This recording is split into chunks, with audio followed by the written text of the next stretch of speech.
Il y aura peut-être quelques derniers retardataires, mais je vous propose de commencer. Ça fera rentrer les dernières personnes. Et puis donc là, vous assistez à la dernière intervention de ces journées. Ensuite, nous aurons un temps d'échange sur les différentes interventions de l'après-midi, puis une conclusion qu'on va essayer donc de tenir à 18h, comme prévu.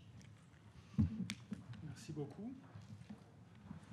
Alors, je vais juste essayer, avec la régie, je vais faire un signe, je vais innover, je vais essayer de faire un signe pour faire, voilà, slicer les diapositives. Merci, ça marche. Mesdames, Messieurs, le dégagement des produits de corrosion réalisé lors de la restauration des métaux archéologiques est un traitement irréversible. Ce nettoyage est souvent nécessaire pour donner une meilleure lisibilité à l'objet. Cependant, dans les produits de corrosion éliminés, des traces de matière organique les traces de matière organique peuvent être associées et présenter une source d'informations archéologiques que l'on sait exploiter de mieux en mieux. Quelle est la nature de ces vestiges? Comment les appréhender? Cette présentation à deux voix vous propose de brosser l'état de la question des restes organiques dits minéralisés par le biais d'exemples et de références. Nous vous invitons dans un premier temps à découvrir la nature de ces vestiges organiques et les mécanismes qui contribuent à leur conservation. Nous vous proposons ensuite quelques cas illustrant la question de la préservation et du retrait de ces vestiges organiques lors de la restauration, donc les questions inhérentes au caractère réversible ou irréversible d'un traitement. Nous insisterons ensuite sur l'aspect pluridisciplinaire de la question et pour terminer sur la nécessité de travailler dans un meilleur partage des connaissances. Il existe une grande diversité de types d'objets métalliques, parures, armes, outils et j'en passe, et la plupart est associée à des matériaux organiques, bois, tissus, cuir, etc. On appelle communément matière organique la matière issue du vivant. La matière organique est principalement constituée d'atomes de carbone, d'hydrogène, d'oxygène et d'azote. En d'autres termes, au cours de leur période d'utilisation, les objets métalliques archéologiques étaient souvent composites et beaucoup le sont encore à différents degrés après leur enfouissement. Les métaux archéologiques, souvent en alliage ferreux ou cuivreux, présentent des associations métal-matériaux organiques diverses, volontaires ou fortuites, dont on peut esquisser une typologie. Considérons un groupe d'associations volontaires par contact dans le cas d'un récipient en bronze posé sur le plancher d'une tombe, par exemple. La liste n'est pas exhaustive, tant les associations sont multiples. Le métal et les matériaux organiques associés se conservent ou se dégradent différemment selon la nature des sols. Kimball White propose une cartographie générale des sols propice à la conservation de matériaux archéologiques. On peut observer par exemple que les tourbières d'Irlande, d'Écosse, de Finlande ou d'Allemagne constituent un conservatoire favorable d'objets archéologiques en matériaux naturels gorgés d'eau.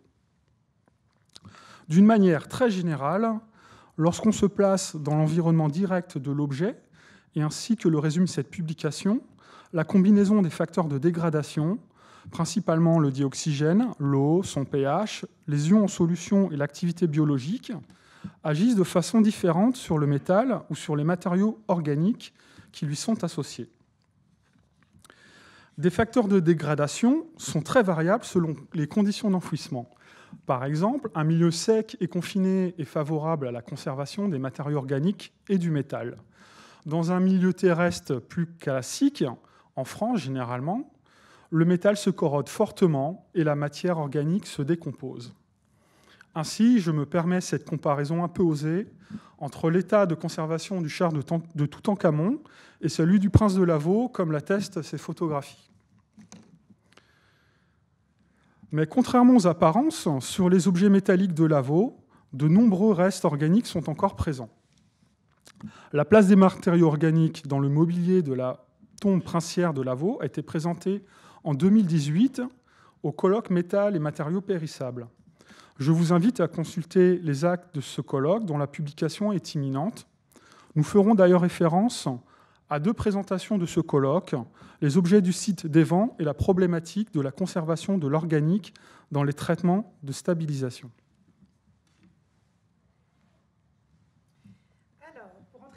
du sujet, qu'est-ce que la minéralisation? Ce terme implique des processus multiples d'une extrême complexité qui ne sont pas encore clairement élucidés à ce jour. C'est sans doute la raison pour laquelle les termes de minéralisation, perminéralisation, remplacement, fossilisation, spéciation sont utilisés indistinctement et donc souvent à tort dans les publications et dans les échanges oraux. Quoi qu'il en soit, la minéralisation permet la conservation de vestiges organiques périssables en association avec d'autres matériaux inorganiques, souvent mêlés aux sédiments environnants. Il constitue l'ultime témoignage d'objets disparus et souvent riches d'informations inédites. Les restes organiques minéralisés constituent donc un champ d'investigation directement lié à l'étude de l'objet métallique dont ils dépendent en termes de conservation et de caractérisation.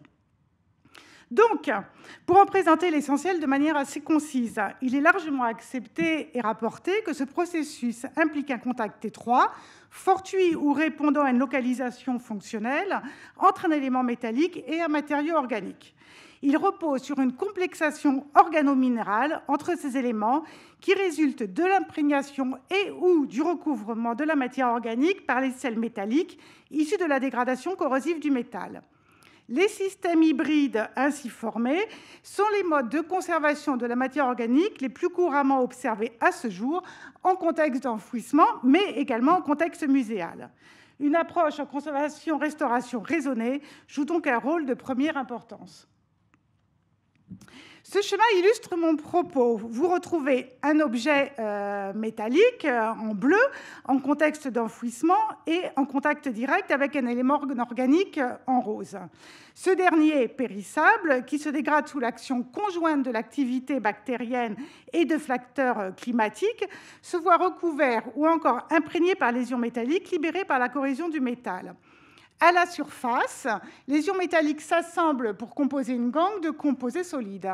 À l'intérieur, ils peuvent former des complexes et des liaisons avec les éléments organiques. Il en résulte une stratigraphie des niveaux de corrosion du métal, au-dessus desquels se situent les couches de matériaux organiques dits minéralisés. Cet ensemble, et vous l'avez compris, résulte donc des mécanismes associés de la corrosion métallique, de la diffusion des sels métalliques et de la décomposition de la matière organique.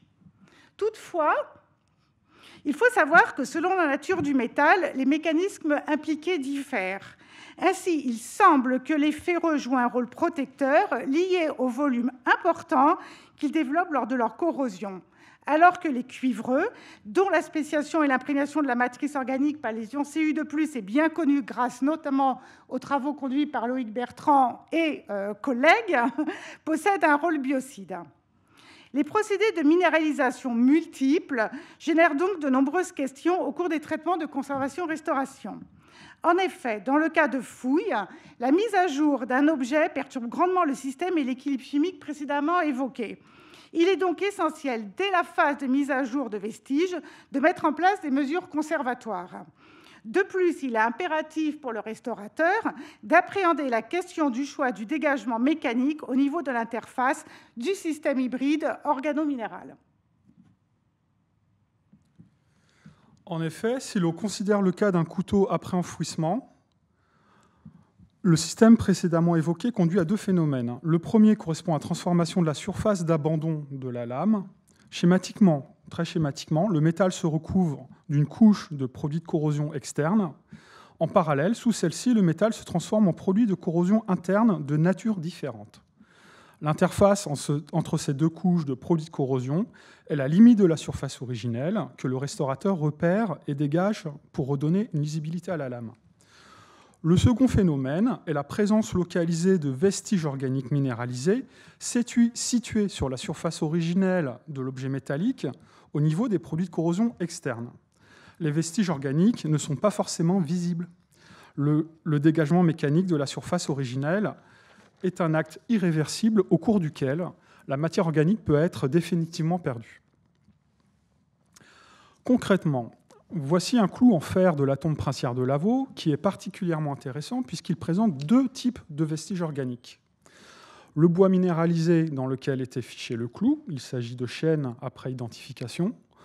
Entre le bois et la tête de clou, des traces possiblement de poils qui sont difficiles à déterminer puisque, contrairement au bois, les traces visibles sont conservées en négatif.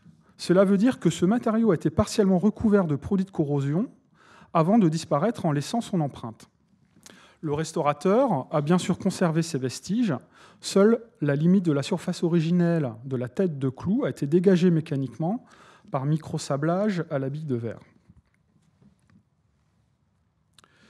Le dégagement mécanique de la surface originelle, comme celui des objets prélevés en motte, sont des phases de traitement cruciales pour la conservation des vestiges organiques. De plus, l'application de produits de consolidation de protection est difficilement réversible et peut poser des difficultés pour l'examen ou empêcher l'analyse.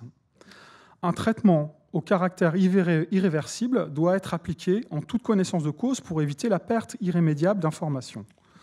Sur ce préalable, voici quelques exemples de situations qui ont pu susciter l'interrogation des conservateurs, des restaurateurs, des archéologues et des physico-chimistes.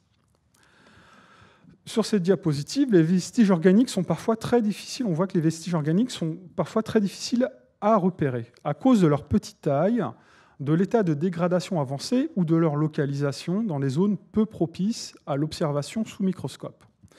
C'est le cas donc de cette visière gallo-romaine en cuivre de Conflans en Jarnicie, récemment acquise par le Musée d'archéologie nationale.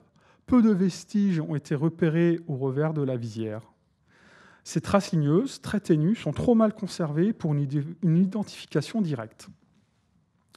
De même, une bande en relief à surface lisse laisse supposer la présence d'une courroie sans que cela puisse être confirmé.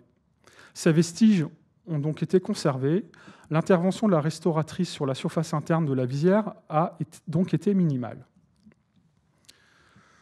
Le cas de pupes de mouche conservées sur les armes du charnier de guerriers gaulois du sanctuaire de Ribemont-sur-Ancre, près d'Amiens, est intéressant, car il montre que des vestiges organiques peuvent être conservés par le restaurateur sans être exploités, faute d'interlocuteurs spécialisés.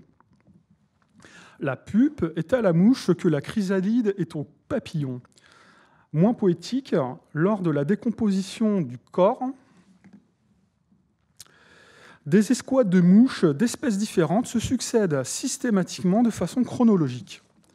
Les pupes engendrées par leur reproduction, concentrées à des endroits protégés, sont identifiables pour chaque espèce car elles sont spécifiques. Lorsqu'un cadavre est découvert, l'entomologie légale permet d'identifier les pupes pour connaître les escouades qui se sont succédées, donc de calculer la date de la mort. Le processus de constitution du charnier de Ribemont, situé à l'extérieur des fossés délimitant le cœur du sanctuaire, n'est pas clairement compris par les archéologues. Les objets présentés proviennent de ce dépôt. Ces pupes ont-elles un intérêt archéologique pour comprendre la formation du charnier? L'espèce correspondant à la pupe qui est conservée est-elle identifiable en l'état? Leur position sur les armes est-elle pertinente? Le faible nombre de pupes détectées est-il informatif pour une étude? Quel spécialiste peut appréhender ces vestiges? Parfois, des restes organiques identifiés sont retirés au cours de la restauration. Par exemple, sur cette pointe de flèche méroïtique, une graine a été minéralisée dans les produits de corrosion du fer. Après avoir été repérée, documentée, et après concertation avec l'archéologue, la graine a été retirée. Car la carpologie du milieu d'enfouissement était déjà étudiée. De plus, le retrait de la graine contribue à homogénéiser l'aspect visuel de surface. Il existe parfois des fausses pistes que les examens et analyses complémentaires permettent de déceler. Par exemple, une restauratrice signale à juste titre la présence d'une strate de couleur brune à la surface bosselée et à éclat résineux dispersée sur la surface originelle d'un buste en bronze du dieu Sol, conservé à la BNF. Cette strate, recouvrant par endroits certains détails de la statue, évoquait un dépôt de matière organique. L'observation et l'analyse des prélèvements sous microscope électronique ont montré qu'il s'agissait de produits de corrosion du plomb qui a probablement migré à la surface. Fort de cette identification, cette strate peu adhérente a été partiellement dégagée pour conférer une meilleure lisibilité à l'œuvre. L'exemple du dépôt des vents, conservé à Lons-le-Saunier, montre comment la présence de restes organiques a influencé le traitement de conservation-restauration. Il s'agit d'un ensemble de vaisselle du bronze final, découvert en 1998 dans une doline sur un plateau du Jura. Les objets présentent de nombreuses traces sur les parois laissées par la corrosion, comme des traces de contact entre les récipients qui étaient empilés, mais dont certaines connexions avaient été perdues au moment de la découverte. Et comme des produits de corrosion présents au fond des contenants, les fonds ne présentaient pas de réelles couches de résidus organiques visibles, mais des traces chimiques mêlées aux produits de corrosion ont pu être exploitées. Pour des raisons de budget, seulement 16 prélèvements ont été réalisés par grattage minutieux sur un ensemble d'une 50aine de pièces. Les résultats d'analyse ont pu mettre en évidence les restes d'un banquet dont le menu comportait du vin, des produits laitiers, des céréales et de la viande. Cela démontre qu'une information archéologique invisible est conservée dans la corrosion des récipients métalliques. Les prélèvements n'ayant pas été réalisés sur les 2/3 de la collection des vents, il a fallu adapter les traitements de restauration au potentiel informatif des produits de corrosion. Sachant qu'après 8 ans d'observation, les signes de corrosion active visibles avant la restauration sont mineurs, un traitement modulé a été appliqué. Nettoyage léger des surfaces internes, au scalpel et par microsablage à la poudre végétale, pour un retrait partiel des sédiments. Aucun solvant ni protection n'a été appliqué sur les surfaces internes. Une protection à l'aide d'un vernis paralloïde a été appliquée uniquement sur les surfaces externes.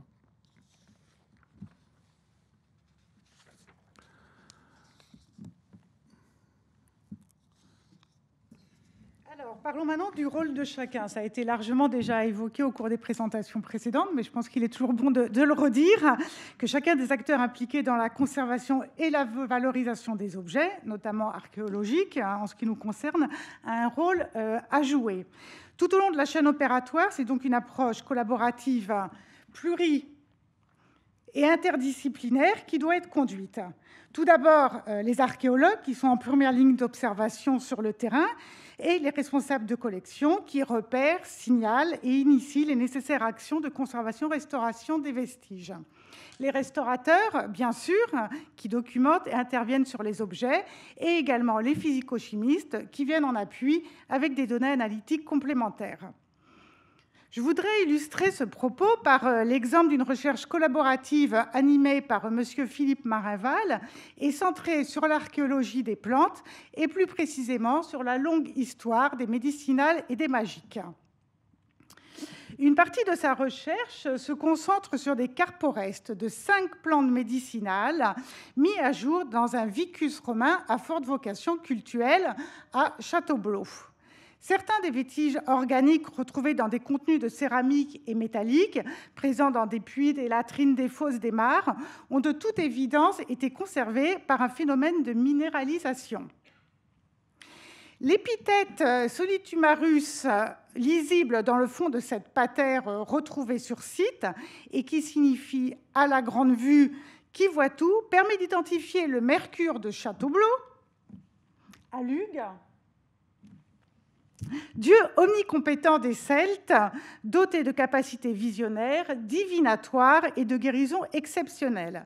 Il est le dieu qui voit tout et celui qui sait tout, ainsi que le montre l'exagération et la déformation de ses yeux.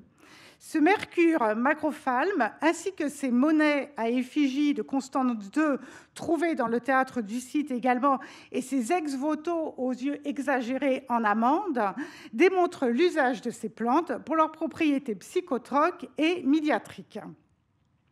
En effet, on sait que l'ingestion de breuvages composés de ces plantes, dont les graines sont fortement concentrées en alcaloïdes, entraîne une sorte de transe avec déformation des sons et des images, suivie d'un sommeil brutal accompagné d'hallucinations et de délires prophétiques.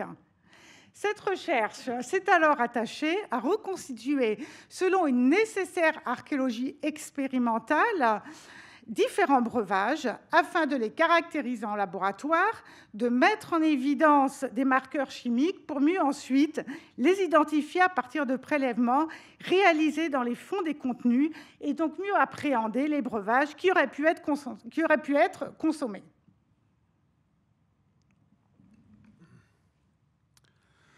L'amélioration de la qualité de la conservation des restes organiques minéralisés et leur étude passe par un partage des connaissances et la maîtrise d'outils appliqués à tous les niveaux d'intervention. Par exemple, il est nécessaire d'établir un état des lieux des moyens d'observation et de documentation des vestiges à l'usage des restaurateurs et des spécialistes.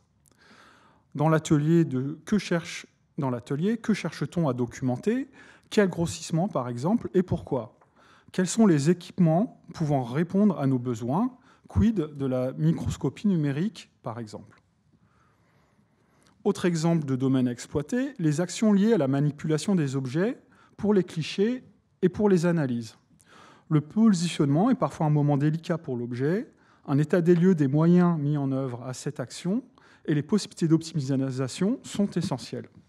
Par exemple, sous l'image de droite, un lit de microbilles de verre est utilisé pour orienter le fragment dans la meilleure position. La technique de relevé des vestiges organiques sur l'objet est à développer.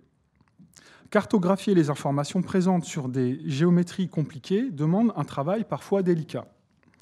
Par exemple, nous avons eu recours, dans le cas de textiles présents dans une cyste, à des photographies macro à grand angle.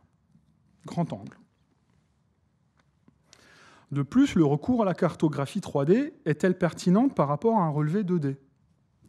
Si la 3D est préférable, quels sont les moyens techniques, type d'acquisition 3D, équipement informatique, logiciel, pour un usage pratique et pour un résultat exploitable?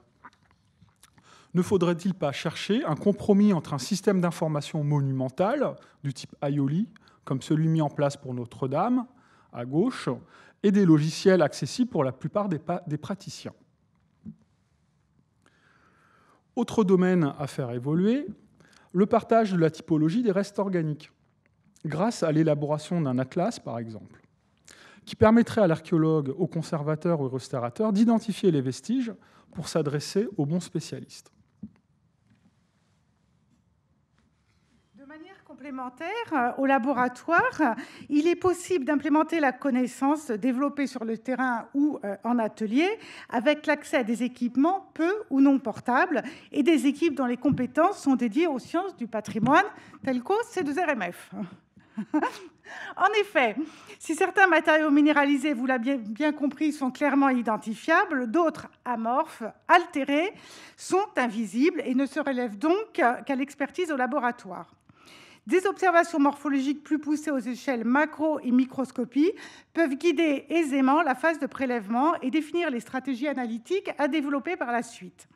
À l'échelle biomoléculaire, et si des microprélèvements sont autorisés, des analyses par spectroscopie, par synchrotron, par datation au carbone 14, ainsi que des analyses dites isotopiques, lipidomiques ou encore protéomiques par des techniques de caractérisation gazeuse couplées à des détecteurs massiques tels que la GCMS, peuvent permettre d'identifier des compositions, des origines géographiques, des modifications de constituants et d'élucider des degrés de préservation, des processus d'altération, ainsi que les contextes environnementaux et les procédés de fabrication originaux de ces substances organiques.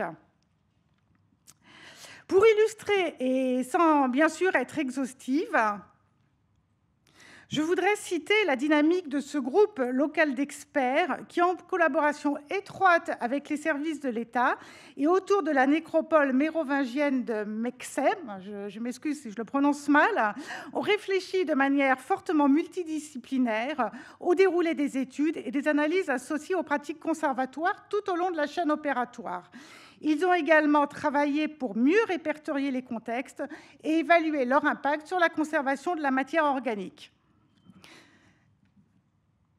De même, mentionnons les travaux analytiques récents conduits en collaboration avec le département des Antiquités orientales du Musée du Louvre et dans le cadre d'une recherche doctorale sur des textiles conservés sur des clous de fondation de la deuxième dynastie de Lagash. Il était d'usage dans l'ancienne Mésopotamie que les temples et autres bâtiments d'importance soient consacrés par des rites incluant notamment divers dépôts. Ces dépôts étaient rituellement enfouis au moment de la construction, puis réenfouis lors des rénovations successives. L'un des dépôts les plus courants prend la forme de clous en métal. Plusieurs de ces clous conservent d'exceptionnels vestiges textiles qui ont fait l'objet d'une étude systématique, technique et historique. Ces recherches fortement novatrices ont abouti à la mise en place d'une nouvelle méthodologie d'imagerie par microtomographie synchrotron de rayons X et a abouti à la description fine d'un système hybride fibre-produit de corrosion qui permet de mieux comprendre les mécanismes à l'origine de la restauration et de la préservation exceptionnelle de ces textiles. Voici d'autres exemples de domaines à faire évoluer concernant la conservation-restauration. Le partage de la typologie des restes organiques, pour terminer, sur les domaines à développer. Donc, pour une meilleure gestion des restes organiques, l'impact des traitements de conservation-restauration sur les restes organiques doit continuer à être étudié. L'usage du sulfite alcalin pour la stabilisation des ferreux agit de façon négative sur la fraction organique des vestiges, de bois notamment. Une étude plus générale sur l'impact de tous les traitements chimiques par bain pourrait être menée. Dans le même esprit, les problèmes d'incompatibilité des produits de restauration pour la datation et l'analyse doivent être clairement identifiés et connus par les différents protagonistes. Par exemple, on connaît déjà l'incompatibilité du cyclododécane consolidant volatile avec la datation au carbone 14, l'incompatibilité du paralloïde, résine acrylate, avec l'analyse moléculaire par GCMS. Enfin, les mesures de conservation préventive doivent être mieux connues, diffusées et maîtrisées. Nous renvoyons à 2 ouvrages récents portant sur le sujet.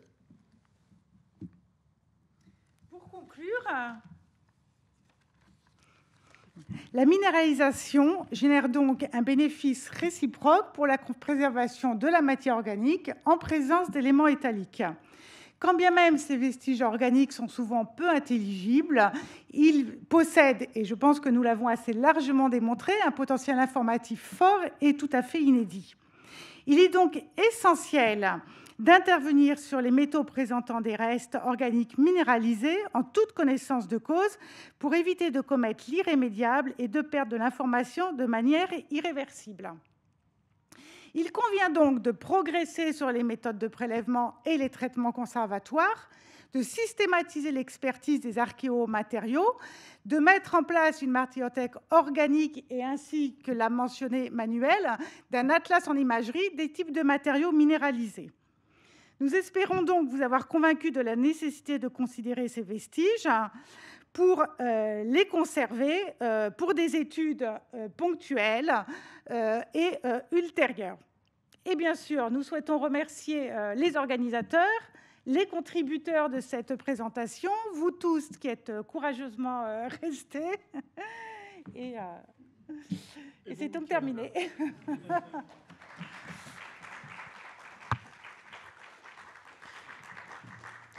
Vous terminiez sur conclusion et ouverture. Alors, si je peux me permettre une micro-conclusion, une micro-ouverture, juste partager avec vous les réflexions que je me faisais en vous écoutant tous.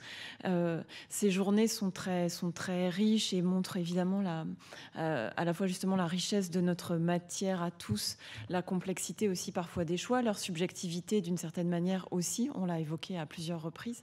L'un des défis sans doute pour nous, et là je parle en tant que conservatrice, directrice de musée, c'est de restituer en fait ces tout ce travail et la richesse que ça représente en matière d'information sur les objets que nous mettons à disposition du grand public, justement de réussir à synthétiser ces produits de recherche qui sont d'une densité folle, réussir à les restituer au grand public. Je pense que ça, c'est pour tous les conservateurs de musées un défi, si ce n'est quotidien, en tout cas très récurrent, mais je pense que c'est là aussi une matière assez inépuisable d'intérêt, de curiosité, de fascination et de compréhension du grand public pour les matières sur lesquelles nous travaillons.